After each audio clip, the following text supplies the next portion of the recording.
To order, if you could please stand for the Pledge of Allegiance. I pledge allegiance to the flag of the United States of America and to the republic for which it stands, one nation, under God, indivisible, with liberty and justice for all. All right, we have all our commission members here today other than Mr. Kelsey. He is recovering. We wish him a speedy recovery from his health issue. Are there any additions or deletions to the agenda? If not, a motion to approve the agenda would be in order. So moved. Moved by Bletcher, supported by Bringard. Questions, comments? If not, all in favor of the motion say aye. Aye. Motion carried. All right, approval of the meeting minutes of April 2024. We did not have a May 2024 meeting, so we are going back 2 months to April 2024. Moved by Bringard to support. To motion. Is there support? Second. Second by Bletcher. Questions, comments? If not, all in favor of the motion say aye. All Aye. opposed say nay. Motion carried. Expenses, Chief. All the expenses incurred by the fire department, we operate upon 2 dedicated millages, one for operations and one for equipment. Our expenditures are confined to the revenue stream provided by the millages.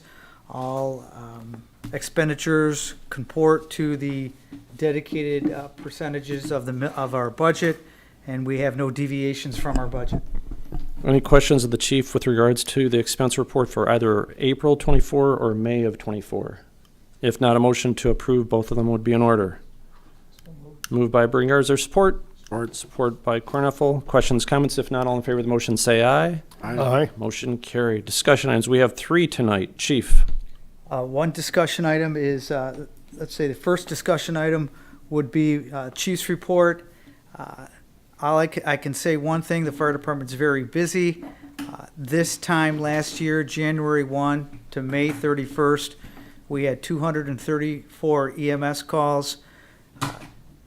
This year, 2024, from January 1 to May 31st, we have had 289 EMS calls on the fire department. That's a percent increase of 14% year to year. The fire department is very busy.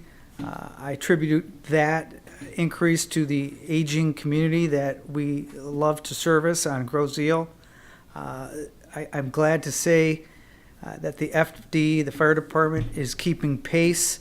That's always been a priority of mine to recruit new members.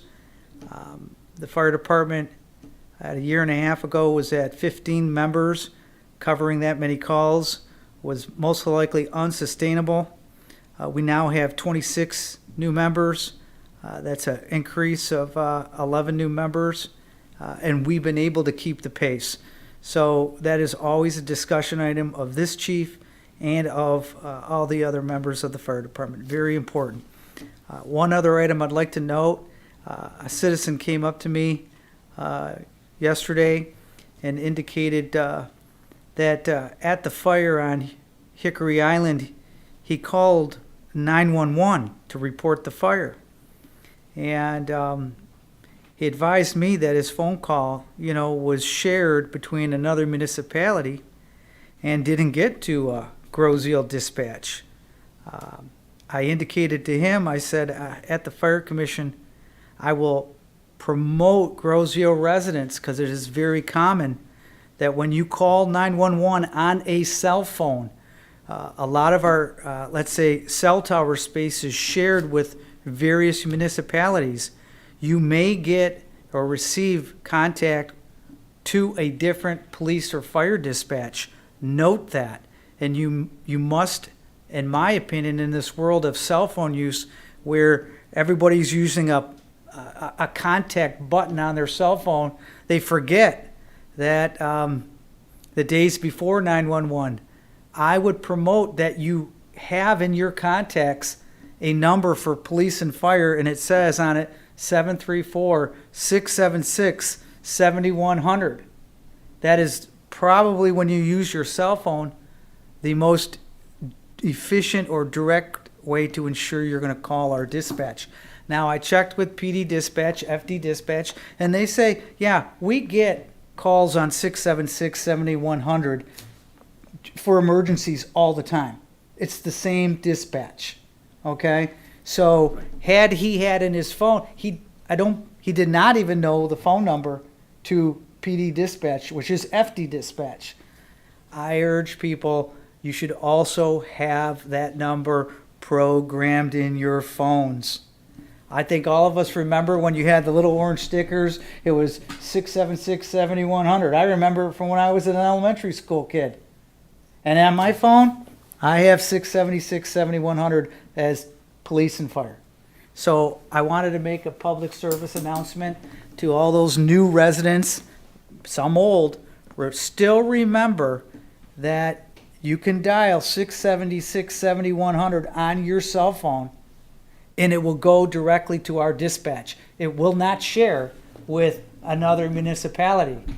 So I want anyone watching, put 676-7100, area code 734 in your phone, and you will get to police and fire on Groseal, if that's who you intend on calling. Good call. And anything other than that, I just want to remember anybody watching, we have a fire department millage renewal in August. Vote. It does not increase your millage rate. It does not increase your tax rate.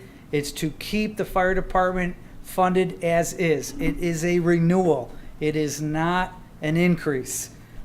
So we'll be putting flyers out around the island. We'll put a big banner at Four Corners.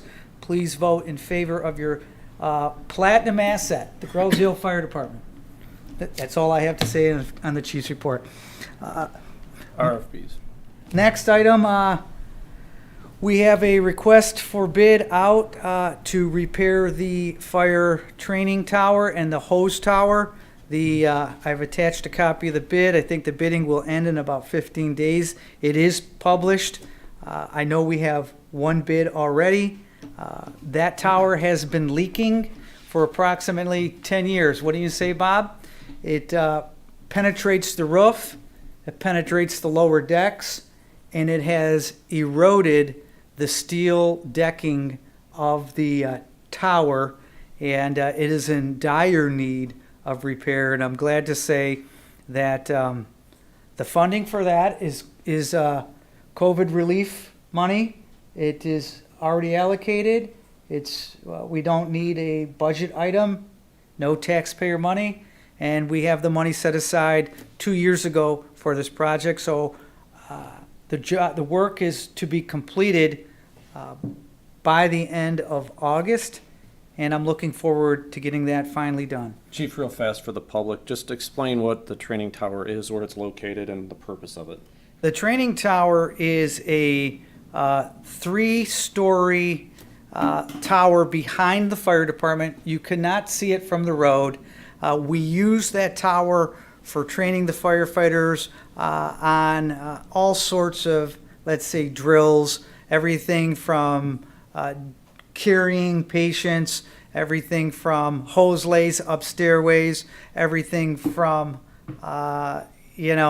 just about, let's say, ladder training, getting in and out of windows. We also use it for a hose tower. The hoses are hoisted up to the top of the tower, hang down, and they air dry. You cannot reload wet hose onto a truck. It causes all sorts of, let's say, decomposition to the hose. Our hoses are cotton jackets on the exterior. You can't load wet hose. You got to dry it in the same tower that you train on. It's essential. Every fire department has a hose tower, as ours does. Okay, thank you. Yep. The next discussion item is the purchase of the 6 CR2 AEDs and 2 power load striker patient lifts. As to the Power Pro stretcher lifts, our Power Pro stretcher lifts were manufactured in 2008 by Stryker. They were the single source.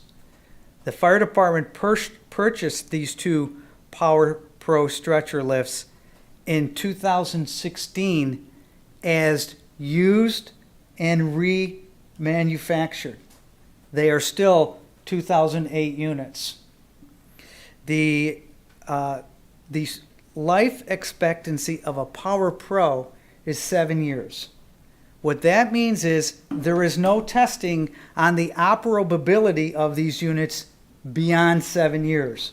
They did not test these units to function after 7 years.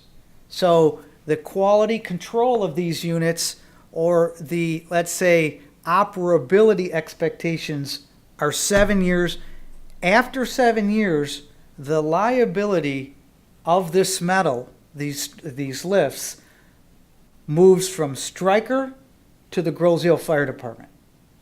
So after 7 years, if there's a malfunction on these units, it becomes the fire department's liability, improper maintenance, failure to maintain after 7. Before 7, we can throw it on Stryker as an equipment failure, a defect that they designed and manufactured. But after 7, it's our problem. These things are 16 years old. They have become obsolete.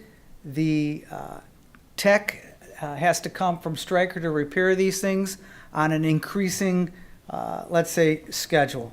They are obsolete. They deserve to be replaced. Okay? When these things go down, you have to have a trained individual to release them out of the ambulance. All right? Bob knows how to do it, I know how to do it, and a few other personnel know how to do it, but that's because we're proficient at it. We have 26 members. So they're obsolete, it's time to replace. The purchase price is $79,775. Now this includes the battery rechargers, because these things work on batteries. They include the oxygen tanks. Okay, so $79,775 is the purchase price, and they are giving us a $5,000 credit for our old units that we will turn in. Now, these, I will say, these Power Pro stretcher lifts are just one component of the entire, let's say, patient transfer to the ambulance. There are inside the ambulances, let's say, a fork that comes out and lifts the stretcher off the ground and takes it into the ambulance. We are not purchasing those. They have compartmentability and transferability to these new lifts. So they'll both use. We can use the stretcher lift with this unit. So All right. okay. So I'm asking for a recommendation from the Fire Commission to the board to purchase 2 Power Pro stretcher lifts from Stryker. I have attached single source documentation. Stryker is the manufacturer of these units. I have priced them. If you were to buy them from an outside source, it's more money. Questions of the commission of the chief with regards to the Stryker power load? And then the AEDs? Okay, the AEDs. 6. The fire department has 6 LP1000 AEDs. 2 of those 6 are on police squad cars. 3 of them the fire department uses. We have 1 on Bravo 1, 1 on Bravo 2, and I have 1 in my chief's vehicle. The LP1000s are a very good unit, defibrillator. However, 3 of them are outside of the replacement lifespan. The CR2s that we are asking to replace there's 13 CR2s around the island. Clubs, churches, township hall.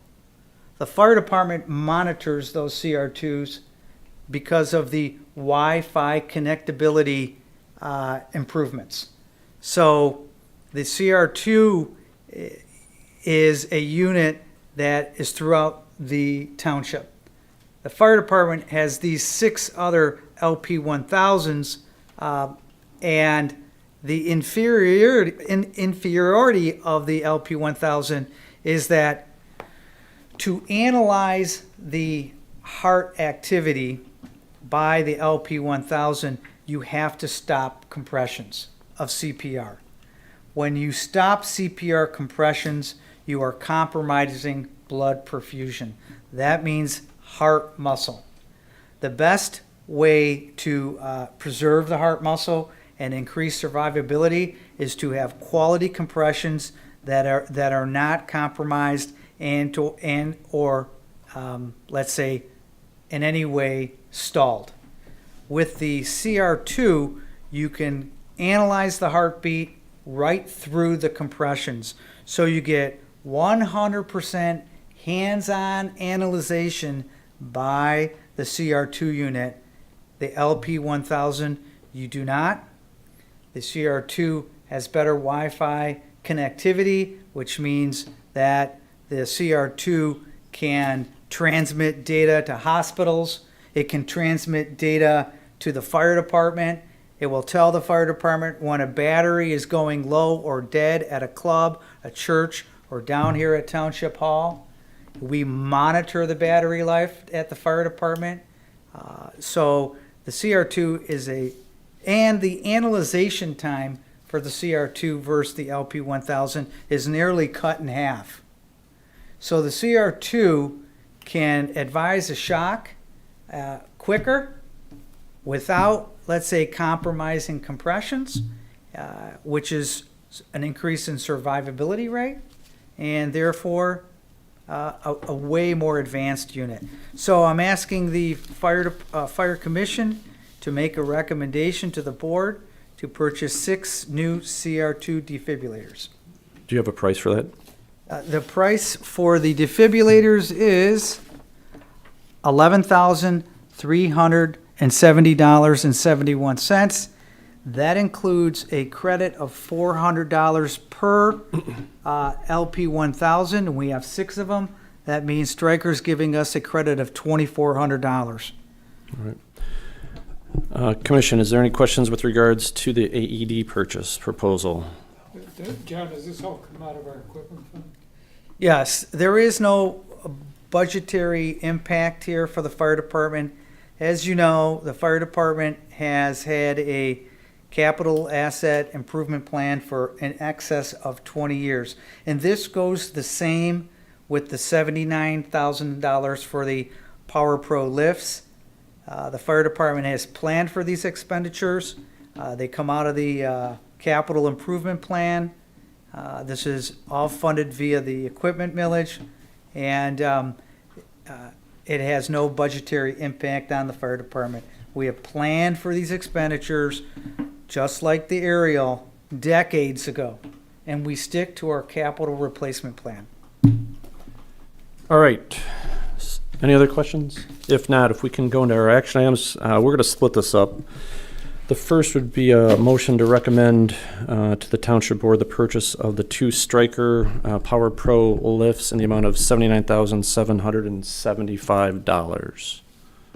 So moved. Moved by Bletcher. Is there support? Support by Bringard. Questions or comments? If not, all in favor of the motion say aye. Aye. All opposed say nay. Motion carried. We'll need a secondary motion for the purchase or recommendation of the Township Board to purchase 6 CR2 AEDs at a purchase price of $11,370.71. Is there a motion? So moved. Moved by Corneffel. Is there support? Support by Bringard. Questions or comments? If not, all in favor of the motion say aye. Aye. Motion carried. That's the completion of the action item. Chief, I'd just like to add, obviously, we did have a fire event. We were not able to talk about it because we didn't have a meeting in May. Can we place on our agenda in July? I think it would be wise. I think there's a lot of folks on Grosse Hill recognize what the fire department does, but they also need to realize that they're also firefighters. You obviously had an experience. Obviously, people were called out. They fought a fire. They saved houses on both sides. So if we could have maybe a little update as to what transpired that night, you know, who made the run, you know, times and all the other things that come out of that event. If we could do that in July, that'd be great. I certainly will. If you want to expand on it now, Kurt, I have no problem. No, I think July's good. July? Yeah, I Okay. think it's just good. I think it's good for the public to see that we don't just do EMS runs. There's a reason why you're a fire department. That's right. And I think there's a lot of people that think that there's no fires on Grosse Hill. there are fires on Grosse Ile. There are so. fires on Grosse Ile. All right, next item, public comment. Anybody in the audience has the ability to come to the podium, talk to the fire commission. Obviously, this is the first time in a while we've had anybody in our audience, so ladies, if either of you would like to come to the podium and ask us, the commission or the chief, any questions, more than happy to do so. If not, that's fine too. Or is it only for what's on the agenda? No, public comment, whatever you like. Just, if you want to come to the podium, just your name, address, and whatever questions you have. Yeah, so Mickey Bartlett, I'm 8949 Voight, and I'm running for trustee, of course, but so what I've been doing is going to meetings and just trying to learn from each department. I also stopped by the fire department and picked the chief's brain, and then I'm sure I'll be back to ask some more questions. But before I forget, I wanted to thank him. He actually trained us on the AED last night at the Grosse Ile Nature and Land Conservancy. And right now, currently, we have a better one than the fire department. So you guys need those new ones. It's based upon who negotiated it for you. Is that what did you do the negotiation? I did. Thank you, chief. You, No, I'm sorry, go ahead. you know that's what I love to do, right? I know. But also, you know, I've been trying to put out social media and keep it in a positive light and kind of say what people do. And so I've heard about, you know, the additional people you've got to volunteer, but I also know that they come in even during dinner time away from their families, and we'll do training every Wednesday, I think, except for the first Wednesday of the month, for approximately an hour to an hour and a half. So that's, I mean, time away from their families. And when I was there asking the questions, a lot of them just kind of came in and were checking out equipment and doing things. And these are people that aren't compensated except for health care, as you know. And then even out of the health care, I may be wrong, but I think there's maybe a third that don't even take the health care. Maybe they have it through a spouse or someplace else. And then the ones that do may have single coverage or two-party coverage or family coverage. Can you tell I'm an ERISA attorney and I love employee benefits? But what I'm getting at is these people are paid pennies for what they do. And so, you know, I just want to say that everybody on the island appreciates what they do, and when we see them, we should really go out of way to buy their lunch or thank them or whatever we can do. And I'm sure I'll be by the station to ask more questions. Well, we appreciate your time. Thank you. Thank you. Yeah, there's no doubt that sometimes it's good to boast, and anytime I got involved or was involved with any other communities, I always made it very clear that our fire department was better than anybody else's, right? The training is extensive, and their dedication is great. So no one can beat our fire department or our police department. Public safety is key. Kurt, I would add another example. When I went to refresher course for mouth-to-mouth and CPR, we had 11 or 18 members of the department that attended the refresher course. There were actually 21 because 3 retirees came in to follow up and get the renewal. I don't know of any other place where you can get 110% like that. It's just incredible. To follow up on what you're saying, it is just unbelievable what they do with the department. Yep, I agree. Again, just state your name and your address. Not my first rodeo. Margaret Shelton, 8756 Bellevue. So you'll be surprised, I'm also running for trustee. But the reason I'm here, and I'm sure you're all aware, is the DTE battery energy facility that's going up. I work at Ford Motor Company, so I'm very knowledgeable on battery electric vehicles and the batteries in general. So I had brought it up at the township meeting, and I just kind of wanted to mention it here that I think DTE may downplay some of the hazards that come along with batteries. The batteries they're using are actually the lithium iron battery rather than the ion battery, so it's a little bit safer. It doesn't have the typical thermal runaway that the ion does, but nonetheless it can still have safety concerns. And I'm sure, you know, from a firefighter perspective, you guys have probably all seen the videos, the YouTubes. It's just recently San Diego had a 6-day fire at a battery facility because the ions aren't easily put out, right? So they have that thermal runoff, water goes on them, it damages the battery, and it kicks back on the fire issue. So I just feel like, and I'm sure, again, you're looking at me, you're nodding your head, so I know you guys are aware, but I feel like DTE perhaps needs to, if they haven't already, contacted you, contact Trenton and any other of the other areas that do the reciprocity of support in big situations like that. And I don't know if they provide you with their protocols, their safety protocols, or provide you with any training. But if that's something that, we should all be looking into, I'd like to make sure that everybody has the support that they need for things like that. Because after listening to some of your other topics, it sounds like you don't always get the support or perhaps acknowledgement of everything that you need. So that was it. All right, appreciate it. Thank you. All right, there's no one else in the audience. Is there any other comments or questions from the commission? If not, a motion to adjourn would be in order. Move to adjourn. Moved by Bletcher, support. Bringard, questions, comments? If not, all in favor of the motion say aye. Aye. Motion carried. Thank you and have a great night. Thank you. Thank you, John.